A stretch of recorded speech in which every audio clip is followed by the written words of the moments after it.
안녕하십니까. 행복한 한식일입니다. 혹시 오늘 받으신 주보의 앞장을 보시면 7일이라고 기록되신 주보가 있을지 모르겠습니다.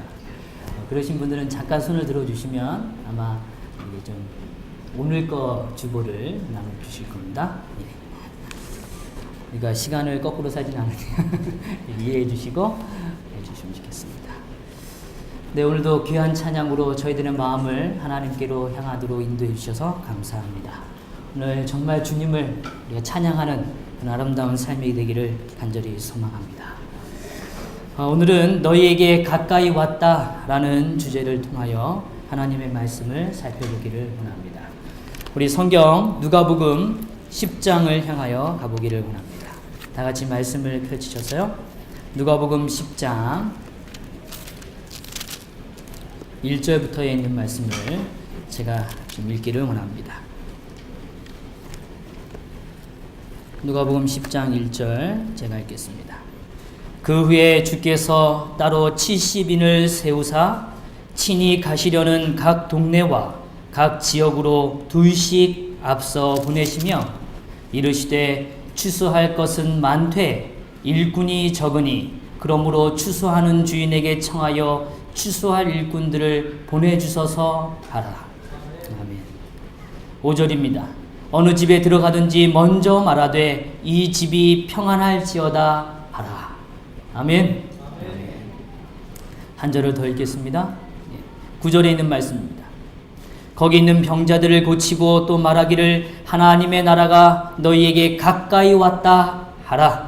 어느 동네에 들어가든지 너희를 영접하지 아니하거든 그 거리로 나와서 말하되 너희 동네에서 우리 발에 묻은 먼지도 너에게 떨어버리노라. 그러나 하나님의 나라가 가까이 온 줄을 알라 하라. 아멘. 오늘 여기 있는 말씀처럼 우리가 하나님의 나라의 임함을 꼭 경험하는 안식일이 되기를 간절히 바랍니다. 먼저 제가 오늘 사진 한 장을 좀 준비했습니다. 그림인데요. 사진 한 장을 좀 보여주시죠. 네. 이 그림이 마음에 드세요?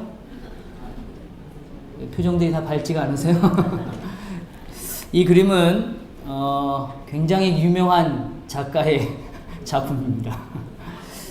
이 작품은 이 잭 폴록이라는 사람의 작품입니다. 저도 이 그림을 보고 한참 생각했습니다. 도대체 뭘 의미하지? 생각을 했습니다. 이런 작품들을 현대에는 뭐라고 이야기하냐면 추상화라고 이야기합니다. 근데 이분이요, 미국의 대표적인 이 추상화 작가의 한 사람인데 이분이 한 일이 무엇인가 하면 보통의 일반적인 화가들은 이 캔버스를 이렇게 펼쳐놓고요. 그 다음에 손으로 이렇게 그림을 그리잖아요. 안 그러시나요? 이렇게 그리잖아요. 근데 이분은 어떻게 했냐면 이거를 이 캔버스를 바닥에다 이렇게 펼쳐놓은 겁니다. 그리고 몸이 그림 안으로 들어가서 그림을 그리는 것입니다. 온 몸으로 그리는 겁니다. 이런 얘기하면 이런 생각을 해보시죠. 내 딸도 내 아들도 어렸을 때 그렇게 했는데 이런 생각하실지 모르겠어요. 예. 근데 이분은 그렇게 해요. 그렇게 해서 그림을 완성해 가는 겁니다. 제가 오늘 이 추상이라는 단어를 조금 먼저 생각해 보려고 합니다. 추상이란 단어를 좋아하시는 우리 성도님이 계신지 모르겠어요. 추상적이다? 이러면 굉장한 영예로 생각하실지 모르겠어요. 참 당신은 추상적입니다. 그런데 이 추상이란 단어를 제가 사전에서 확인해 보니까 이렇게 말합니다. 여러 가지 사물이나 개념에서 공통이 되는, 뭐가 되는요? 공통이 되는 특성이나 어떤 속성들을 추출해서 그것들을 파악해내는 작용을 뭐라 그런다고요? 추상이라고 얘기합니다. 그러니까 우리가 일반적으로 얘기할 때 굉장히 그 사람 얘기는 추상적이야 라고 말하는 얘기는 사실 사전적 정의와는 잘 맞지 않는 표현입니다. 사전적 정의에서는 분명히 어떤 것들에 대한 사물이나 개념들을 잘 들여다보고 그 개념이 가지고 있는 공통점, 야 이게 정말 이 가지고 있는 특성이다 라고 말하는 그 특성을 끄집어내서 이야기하는 것을 뭐라 그런다고요? 추상적이다 이렇게 표현하는 것입니다. 저는 추상적인가요? 이렇게 물어보게 되는 거죠. 그런 얘기를 하는 건 그 개념이 어떤 것인가에 대해서 이야기한다는 것입니다. 그런데 이 추상적인 것에 대해서 사람들은 욕구가 있답니다. 누구나 이 추상적인 욕구를 가지고 살아간대요. 우리 성도님도 그러실지 모르겠어요. 우리가 잘 아는 이 파블로 피카소, 이 피카소가 이런 말을 남겼습니다. 당신들은 보고 있어도 보고 있지 않다. 보고 있어도 뭐 하지 않는다고요? 아까 그림 보셨죠? 이거 아닙니다. 이거 아니고. 아까 조금 전에 처음 봤던 그림 있죠? 보고 있어도 뭐 하지 못해요? 보고 있지 않다. 그저 보지만 말고 생각하라. 표면적인 것 배후에 숨겨져 있는 놀라운 속성들을 찾아내라. 이렇게 이야기합니다. 눈에 보이는 것 뒷면에 숨겨져 있는 뭐요? 감춰져 있는 무엇인가를 찾아내라고 이야기하는 것입니다. 생각의 탄생이라는 책이 많은 사람들에게 관심을 끌고 사랑을 받았는데요. 이 책에서 이 추상화 작업이라는 내용을 좀 다루고 있습니다. 이 내용 가운데 이런 글을 전해주고 있어요. 과학자나 화가나 시인들은 모두 복잡한 체계에서 하나만을 제외하고 오직 딱 한 가지만을 제외하고 나머지를 다 제거한 다음에 그 한 가지만 이야기하는 것을 추상적이다라고 말한다. 이해되시죠? 저가 보이시죠? 저가 보이는데 제 지금 이 화면에 보이는 이 앵글 안에 있는 이 화면 안에서 딱 한 가지만 생각하시고 나머지는 다 버리는 작업을 뭐라 그런다고요? 추상적인 작업이라고 얘기합니다. 제 눈이 마음에 드시면 눈 하나만 생각하시고 나머지는 뭐 하는 거예요? 버려내는 거를 추상적이라고 얘기하는 겁니다. 그런데 이렇게 얘기해요. 현실이란, 우리가 살고 있는 이 현실이란 모든 추상들의 종합판이다. 그러니까 사실 모든 것들이 다 모여져서 현실을 뭐 하고 있다는 거예요? 이뤄가고 있다는 것입니다. 이 가능성을 알아냄으로써 우리는 현실을 보다 더 잘 이해할 수 있게 된다. 즉, 진정한 의미에서 추상화란 현실에서 출발하고 불필요한 부분들을 도려내 가면서 사물이 이야기하는 본질을 이해하고 깨달아가는 과정을 이야기한다. 이렇게 이야기해주고 있습니다. 궁극적으로 오늘 우리가 살아가는 삶 중에서 사실 우리가 다 보는 것 같아요. 그런데 우리 성도님도 그러실 수 있습니다.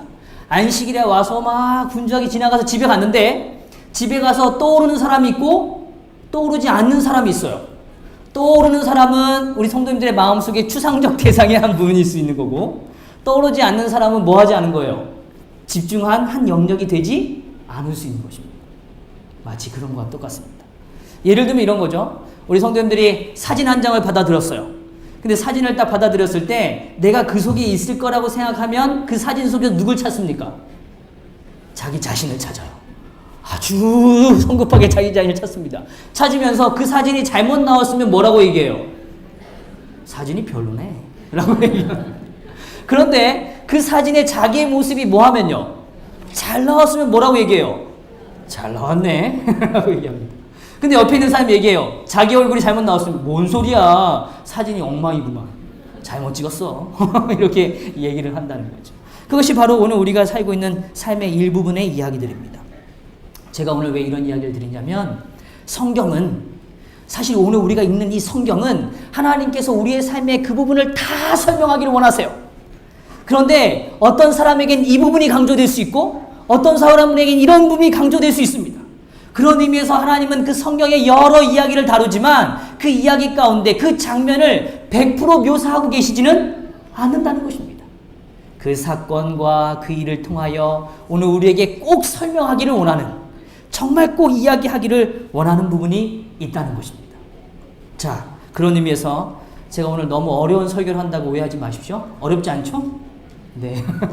사진 한 장을 더 보여드리겠습니다. 그림입니다. 좀 보여주세요. 예. 그림이 마음에 드세요? 별로세요? 이 그림이 얼마나 비싼 그림인지 상상하실 수 없겠죠. 이 그림은 1927년에 완성된 작품입니다. 이 피카소가 자기의 연인인 마리 테레즈 발터를 그린 그림이에요. 이 그림 가운데 등장하는 여자가 이 피카소의 연인입니다. 자기가 사랑하는 여인이에요.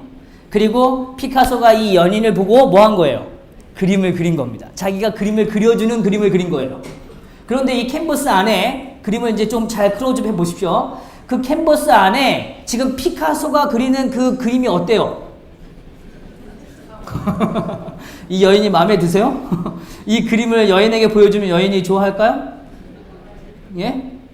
만약에요, 우리 성도님이 이 연인이라고 생각하시고 우리 성도님을 사랑하는 남편 또 혹은 사랑하는 사람이 그림을 그려줘서 그려준 다음에 딱 이게 당신의 그림이야 이렇게 보여주면 너무 뷰티풀 아름다워요 이렇게 얘기하시겠어요? 쉽지 않을 겁니다. 그런데 이제부터 제 얘기를 한번 좀 더 주목해 보십시오. 피카소는 도대체 무엇을 그렸을까 하는 거예요.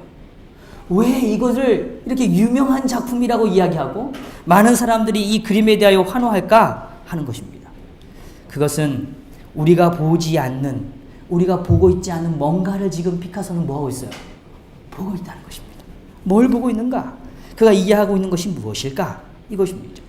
피카소는 자신이 관찰하고 생각하는 것 중에 가장 중요한 한 가지만을 두고 나머지를 다 제외해버렸습니다.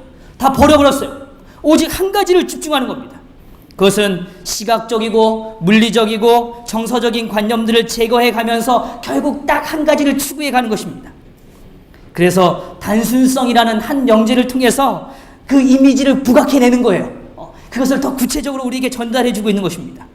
그것이 무엇인가 하면 바로 이 마리 테레지가 하고 있는 이 여인을 스케치하는 가운데 열쇠의 핵심, 이 여인을 바라보고는 가장 중요한 중심은 무엇이냐면 이 여인이 움직이는 움직임입니다. 뭐라고요? 여인의 움직임이에요. 만약에요, 이 여인이 어떤 동작을 취하는지, 어떤 모습을 취하고 있는지에 대하여 집중해 보는 것입니다. 이 마리 테레지는 지금 뭘 하고 있냐면 뜨개질을 하고 있어요. 뜨개질을 하는 동안에 바느질이 어떻게 돼요? 들어갔다가 나왔다가 또 그 다음에 끈을 또 당기기 위해서 저기 멀리 또 손을 더 펼쳤다가 또 그 다음에 옷을 한번 보려고 손을 들었다가 상상이 되세요? 이 모든 과정들을 계속하는 것입니다. 실타래를 매만지기도 하고 바닥에 떨어져 있는 무엇인가를 다시 한번 집어 올리기도 하고 손을 뻗기도 하고 그러는 것입니다. 자신의 옷에 넣을 문양들을 다시 한번 점검하기도 합니다. 그러면서 그녀의 몸에다가 만약에 어떤 일정한 궤적을 발할 수 있는 발광체를 부착한다면 그 부착된 발광체의 모습만을 기억해 본다 그러면 오늘 피카소가 그린 저 그림일 수 있다는 것입니다. 이해되세요? 그 연인이 손끝으로 움직여진 그 모습만을 그려낸 그림이 바로 이 피카소가 자신의 연인을 보고 그린 그림의 초상화입니다. 멋있죠? 안 멋있어요? 정말 아름답지 않아요, 그림이?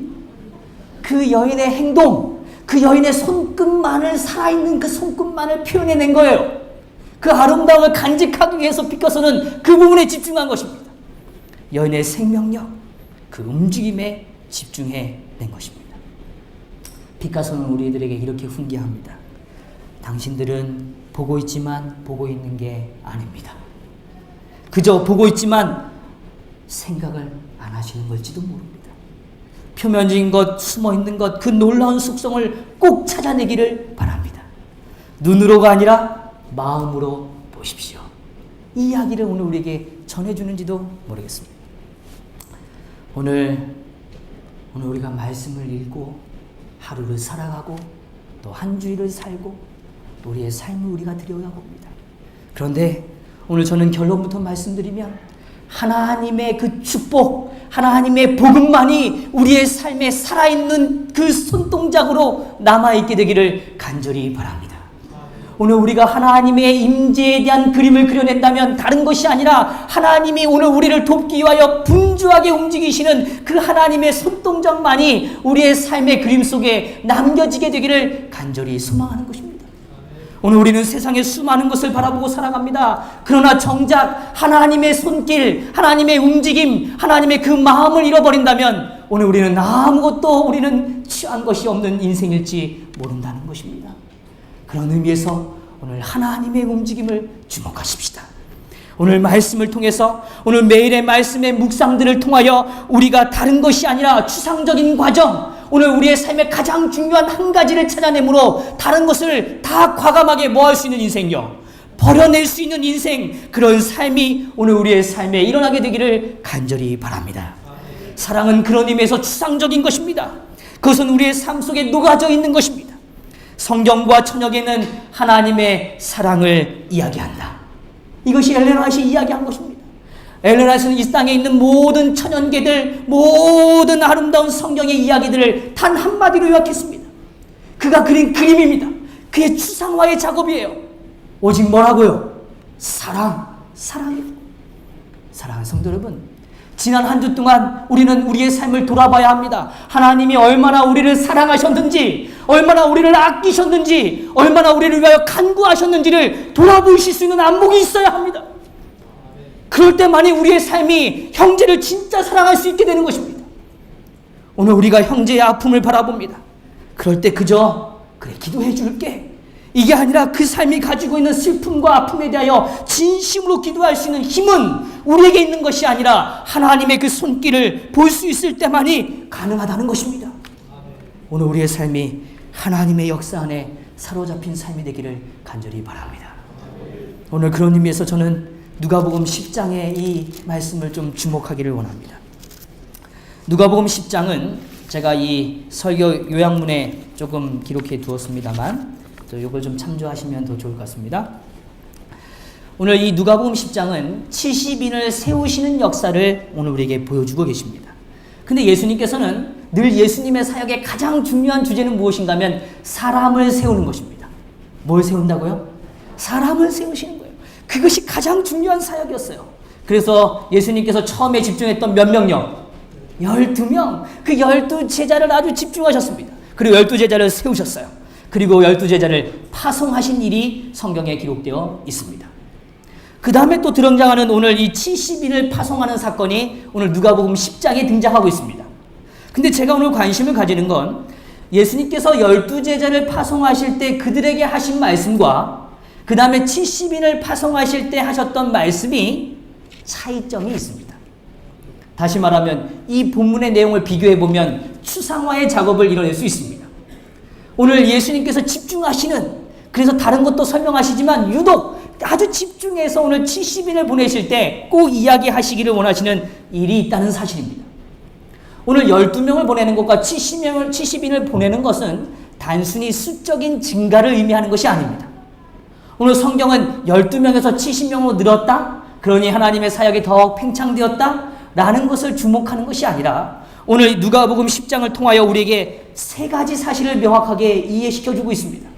정말 하나님 안에서 오늘 복음이 확장되어지고 오늘 하나님을 따르는 제자들이 더 늘어나는 그 역사가 단순히 수적인 증가가 아니라 하나님이 꼭 주목하시는 세 가지가 있다고 이야기해주고 있는 것입니다.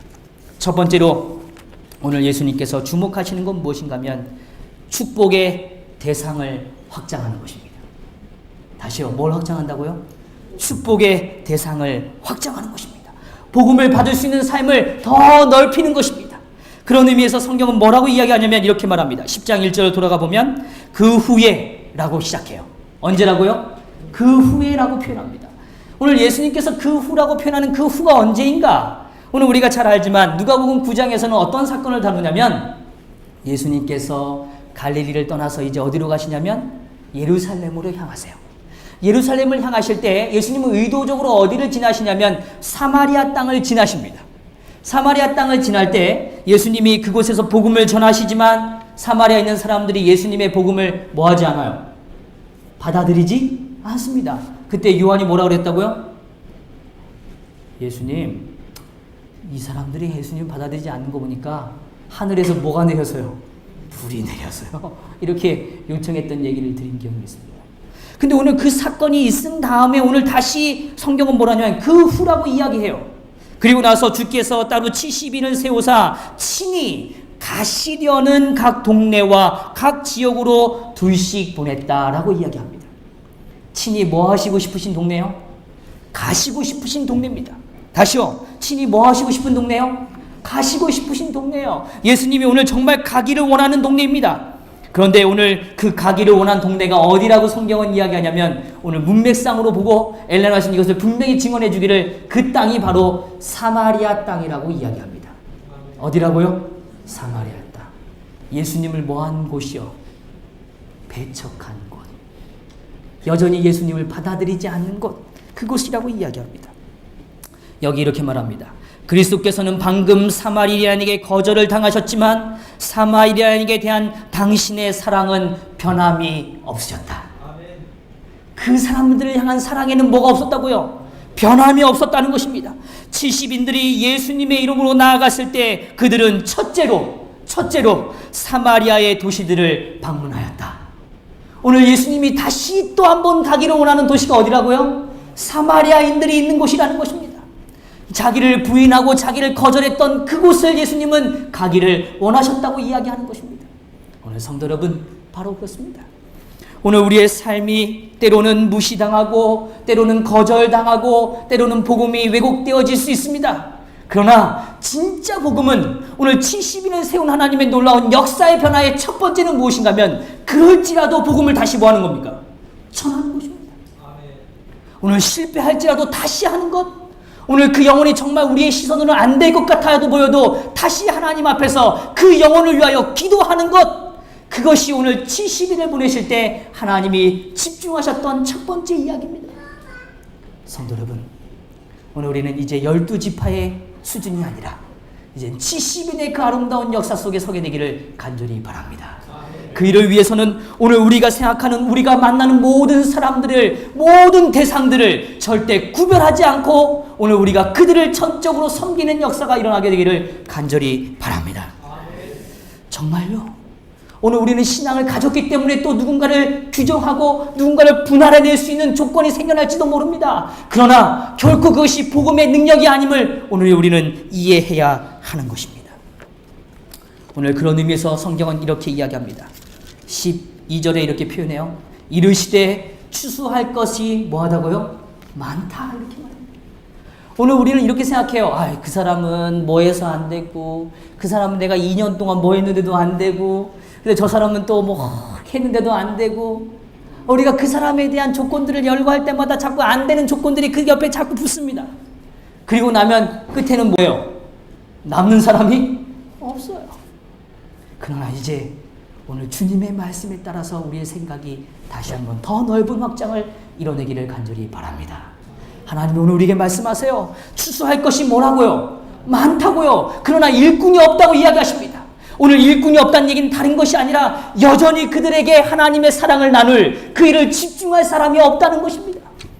오늘 저와 여러분이 하나님의 거룩한 일꾼으로 살아가게 되기를 간절히 바랍니다. 오늘 이사야 42장 3절 제가 참 좋아하는 말씀이에요. 상한 갈대를 꺾지 아니하며 꺼져가는 등불을 끄지 아니하고 진리로 공의를 베풀 것이며. 하나님은 그런 하나님이세요. 오늘 우리에게 그런 분이 아니셨습니까? 오늘 우리가 여전히 실수하고 낙담하고 절망할지라도 여전히 우리를 사랑하시는 그 하나님이시지 않습니까? 오늘 그 하나님을 따르게 되기를 간절히 바랍니다. 두 번째로 오늘 축복의 역동성을 실천하게 되기를 간절히 바랍니다. 오늘 성경은 이렇게 말해요. 3절 갈지어다 라고 말해요. 오늘 내가 그 축복의 대상에 대하여 머릿속에만 간직하고 있는 것이 아니라 뭐 하라고요? 갈지어다, 가라라고 이야기합니다. 그리고 말하기를 또 이렇게 얘기해요. 5절 어느 집에 들어가든지 먼저 말하되 이 집이 평안할지어다. 사실 12제자를 파송할 때는 오늘 예수님께서 이런 말씀을 하시지 않았어요. 너희들이 가서 먼저 말해라, 이런 말씀 하신 적이 없어요. 그냥 집에 가서 그 사람에게 평안을 이야기해라 라고 말했어요. 근데 오늘 70인을 보낼 때는 예수님이 뭐라 그러세요? 먼저 가서 뭐라고요? 먼저 너희가 말하거라. 뭘요? 평안을 이야기하거라 라고 이야기합니다. 제가 한 경험이 있습니다. 제가요 한때 마라톤을 좀 했습니다. 마라톤 좋아하세요? 그런데 마라톤을 하는데요, 마라톤을 나가면 제가 늘 절망하는 순간들이 있습니다. 그건 뭐냐면 저보다 나이가 훨씬 많으신데요, 정말 빨리 뛰세요. 지치지 않으세요. 그리고 또 이게 남자분이 나이가 많아도 뛰는데도 뭐 그런데 여자분이신데 나이가 많으신데도 정말 잘 뛰시면 그것도 참 얄밉습니다. 근데 정말 부러운 사람들은요, 그 옷을 입었는데 옷 뒤에요 자기 이름을 새기고 뛰시는 분들이에요. 야, 얼마나 자신감이 있으면 뒤에 이름을 딱 새겨놓는지. 이름이 딱 새겨져 있어요. 근데 이름 새긴 사람 치고요 못 뛰는 사람이 없습니다. 제가 이거 확신합니다. 이름이 새겼다 그러면 그분은 100% 잘 뛰는 선수급입니다. 절대 따라가지 마십시오. 금방 지칩니다. 그런데 제가 이 마라톤 하면서 제가 한 번은 이렇게 막 뛰는데 한 선생님이 옆으로 이렇게 지나가세요. 그런데 옆으로 싹 지나가는데 이제 저랑 이제 같이 이렇게 좀 페이스를 맞춰 뛰는데 가까이 오면 이제 이렇게 느낌이 있잖아요. 근데 느낌이 어떤 느낌이 오냐면 딱 한마디로 술 냄새가요. 확 풍기는 거예요. 그래가지고 제가 순간 이랬어요. 야, 어떻게 이렇게 술을 드시고 이렇게 뛰시지? 그 제가 이런 생각했어요, 속으로. 조금 있으면 처지겠지. 이런 생각을 했어요. 저는 적어도 뭐 하지 않았으니까요. 술을 안 마셨으니까 내가 적어도 이분보다는 잘 뛰리라 이런 생각을 하고 뛰는데 웬걸요? 5km 지점이 지나고 7km 지점이 넘어가면서 이렇게 코스가 약간 난 코스를 지나가는데요. 점점 차이가 나기 시작하는 거예요. 속에서 얼마나 짜증이 올라오는지 내가 왜 이러지? 이러면서도 다리님이 풀렸어요. 도저히 못 쫓아가겠어요. 그런데 술 냄새가 그게 나는 분인데도 뭐예요? 굉장히 잘 뛰세요. 근데 제가 그 순간 먼저 딱 만났는데요. 마음속에 이런 생각이 드는 거예요. 술 냄새가 나고 이러니까 괜히 말 붙이기가 좀 조심스러운 거예요. 그러다 갈등하다가 그날 아침에 제가 하여튼 뭐 그런 마음의 음성이 있었던 것 같아요. 무조건 인사하자? 뭐 이런 생각? 그래서 그날 그분을 딱 뵀는데 제가 이랬어요. 선생님 안녕하세요. 제가 이렇게 얘기를 했어요. 운동을 뛰면서요. 그랬더니 이분이 굉장히 기분 좋게 저를 받아주세요. 그러더니 한참 이야기를 해요. 근데 이야기를 하는데 그렇게 힘든데도 저는 거의 말을 못하겠는데 이분은 얘기를 계속 얘기하세요. 그러면서 이래요. 내가 몇 해 전에는 정말 죽을 뻔했는데 그때부터 마라톤을 시작했어. 이거 마라톤 아니었으면 내가 벌써 죽었을 거야. 그러면서 얘기를 해요. 내가 근데 어제는 조금 무리했거든. 그래서 내가 조금 냄새나지? 이렇게 얘기를 하시면서 아주 굉장히 정말 인생의 그 지혜, 정말 그 짧은 시간에 굉장한 지혜를 저에게 다 쏟아넣어주세요. 그리고 나중에 떠나시면 됐어요. 열심히 해. 매일 하면 나보다 나을 거야. 이러고 가셨어요. 안 보이셨어요? 한참 멀리 가셨어요. 그런데 제가요, 그때 두 가지를 깨달았어요. 아, 그렇구나. 정말 매일 뛰는 사람 앞엔 아무리 그 사람이 하루 실수해도 내가 뭐 할 수가 없구나. 따라갈 수가 없구나. 근데 더 제가 결정적으로 느낀 지혜는 뭐냐면 그분과의 관계 속에서 제가 사실 배운 이야기들이 참 많은데 좋은 정보를 굉장히 많이 얻었거든요. 근데 제가 그분의 딱 외모를 보고 그 술 냄새를 보고 아, 이건 뭐야? 그래서 제 마음의 거절과 인사를 하지 않았다면 뭐예요? 그냥 지나가는 한 사람이 됐을 거예요. 그런데 제가 그냥 딱 한마디 뭐 한 거예요? 선생님 안녕하세요? 딱 인사 한마디 한 거죠. 그게 그 사람과의 관계를 뭐예요? 새롭게 만들더라는 거죠. 성도 여러분, 오늘 우리의 복음엔 역동성이 있어야 합니다. 그 역동성은 먼 얘기가 아니에요. 뭔가 대단한 이야기가 아니라 오늘 내가 느끼고 내가 받은 은혜를 아주 작은 것이지만 뭐 하는 겁니까? 나누는 것입니다. 작은 예의를 갖추고 작은 친절을 베풀고 작은 사랑의 말 한마디를 건네는 것이 오늘 하나님이 원하시는 복음의 역동성이라는 것을 기억하게 되기를 간절히 바랍니다. 오늘 예수님께서 말씀하셨어요. 너희가 어디를 가든지 그 집에 들어가면 먼저 이야기하거라. 뭐라고요? 여기 평안하라.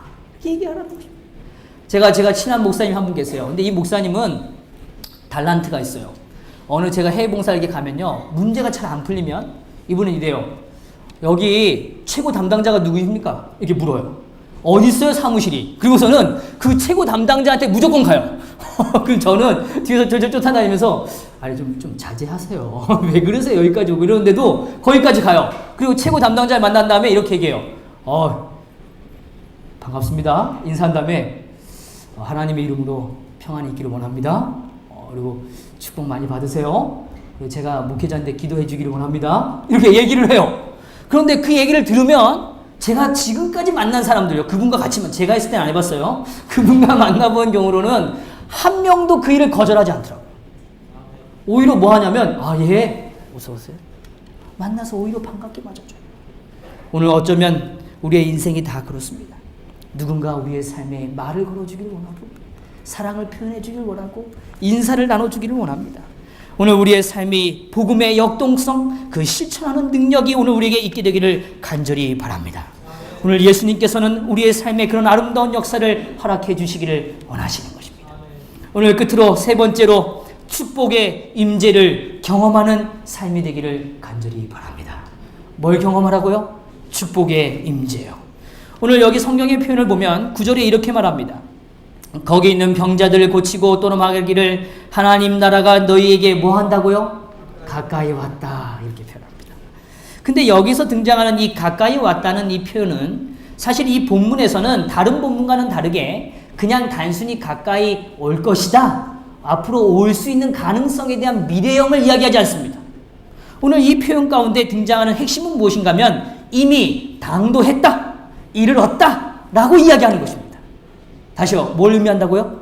이르렀다, 당도했다 라는 얘기예요. 다시 말하면 하나님의 나라는 이미 우리의 삶에 임했다 라고 이야기하고 계시는 것입니다. 오늘 이걸 정말 믿으시나요? 오늘 하나님께서는 우리의 삶에 하나님이 임재해 주고 계십니다. 정말 임하셨단 말이죠. 그런데 우리가 그것을 뭐하지 않을 뿐이에요. 아까 서두에도 말씀드렸지만 보지 못하고 느끼지 못하고 깨닫지 못하는 것뿐이란 말입니다. 오늘 하나님은 우리의 모든 순간 가운데 임재해 주고 계신 분이십니다. 그래서 오늘 이렇게 이야기해요. 엘렌 화이트는 오늘 예수님께서는 우리의 마음에 들어가기를 간청하는 음성을 바라신다. 두드릴 때마다 그것에 유의하지 않는다면 열려는 마음은 점점 더 약해질 것이다. 잘 들어보세요. 오늘 무시당했다면 성령의 감화는 내일은 오늘처럼 강력하지는 못할 것이다. 이게 엄청난 얘기예요. 오늘 우리가 하나님께서 오늘 우리의 삶의 문을 두드리세요. 근데 오늘 우리가 그 음성에 대해서 뭐 하면요? 거절하고 무시하면 그 다음날 우리가 맞이하는 삶 속엔 그 음성이 더 뭐해지게 된다고요? 약하게 들린다는 사실입니다. 심령의 감수성은 점점 둔하여져서 인생의 짧음과 내세의 위대한 영혼을 잊어버리는 무서운 무감각에 빠지게 될 것이다. 그리고 이렇게 말합니다. 잘 들어보십시오. 심판 때 우리가 정죄받게 되는 것은 오류 가운데 빠져 있었기 때문이 아니다. 우리가 오류 가운데 있었기 때문에 하나님으로부터 심판을 맞이하는 것이 아니고 무엇이 진리임을 배울 수 있도록 하늘에서 주신 기회를 등한히 한 사실 때문이다. 오늘 우리가 무엇이 진리인지를 배울 수 있는 가장 중요한 시간, 오늘이라는 이 시간을 등한히 했기 때문이라고 이야기하는 것입니다. 그 기회를 가볍게 여겼기 때문이라고 이야기하는 것입니다. 성도 여러분, 저는 이 시대에 정말 복음이 넘쳐남을 저는 확신합니다. 사실요, 제가 몇 해 전만 해도요, 저랑 같이 꿈을 꾸는 청년들이랑 이런 얘기를 했습니다. 야, 우리가 한 5년만 지나면 핸드폰으로 말씀을 보는 시대가 올 거야. 정말 그때가 가까이 올 텐데 그때 우리가 준비해야 되지 않을까? 라는 이야기를 나눴어요. 그런데 정말 우리 성도님들 어떠십니까? 5년 전과 지금을 한번 비교해 보십시오. 지금은 여러분들이 가지고 있는 이 핸드폰 속에 정말 마음만 있으시면 버튼 2번만 누르셔도 그 속에 복음의 진리를 얼마든지 뭐 하실 수 있습니까? 접하실 수 있습니다. 오늘 하나님께서 오늘 이 시대에 하나님의 마지막 역사를 마치시기 위하여 하나님의 복음을 얼마나 강같이 폭포수같이 우리의 삶에 쏟아붓고 계신지를 바라보시게 되기를 간절히 바랍니다. 하나님의 말씀을 들을 수 있는 안목이 오늘 우리의 삶에 일어나게 되기를 간절히 바랍니다. 그것은 오늘 우리에게 주어진 이 시간과 이 기회를 놓치지 않는 것입니다. 성도 여러분, 기도하는 일에 집중하십시다. 그리고 말씀을 듣는 일에 집중하십시다. 그리고 오늘 우리가 아무리 바쁘다 할지라도 하나님과 함께 시간을 보내는 일에 주저함이 없게 되기를 간절히 바랍니다. 오늘 주님께서는 이렇게 말씀하셨습니다. 시편 18편 18절에서 주께서 나의 등불을 켜시며 여호와 내 하나님이 내 흑암을 밝히시리이다. 내가 주를 의뢰하고 적군을 향해 달리며 내 하나님을 의지하고 담을 뛰어넘나이다.